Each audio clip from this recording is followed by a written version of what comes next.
Mga master, may nagpadala po sa atin ng mensahe. Ito na po ay gustong ibahagi po, no? Hindi pa po ito official kasi hindi po ito galing sa GSIS mismo.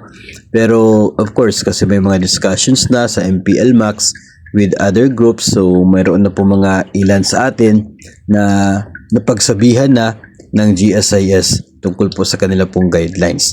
So dito daw po sa MPL Max ay hindi daw eligible yung mga mayroon ng MPL Flex, no, at ang magiging computation daw ng loanable amount ay pareho pa rin sa MPL Flex na existing ngayon, except kapag more than 15 years na ay times 19 ng basic salary ang maximum loanable amount. At ito daw po ay over the counter ang application, magsaset up lang ng appointment through the GSIS Touch. So ito po ay para pong marites sa atin, no, na impormasyon, no. Again, gusto ko po linawin, ito po ay hindi pa po kinumpirma po, no. Hindi po ito confirmed kasi hindi pa naman po ito available sa public through the GSIS na website at sa Facebook po nila. Ito po ay na-share sa atin at gusto po natin ma-share din po sa inyo para magkaroon tayo ng kaunting ideya lamang, no, ng mga possible po na pwedeng mangyayari under the MPL Max. So ito po ay pwedeng short kaunting idea lamang po, no, kahit hindi pa po siya talaga official.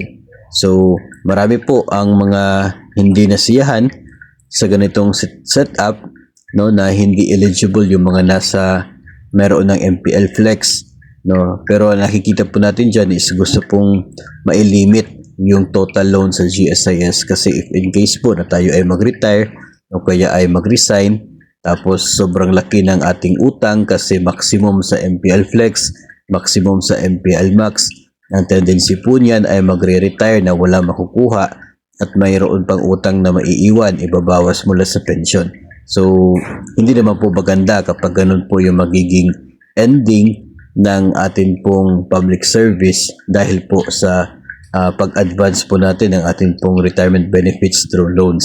Siguro yun po yung isang bagay na nakikita ng GSIS kung kaya mayroong mga limits na katulad po nito sa eligibility sa MPL Max. So abangan na lamang po natin kung ano po ang magiging final official na guidelines ng MPL Max at doon po natin mas pag-usapan pa ang tungkol sa bagong loan offer na ito ng GSIS.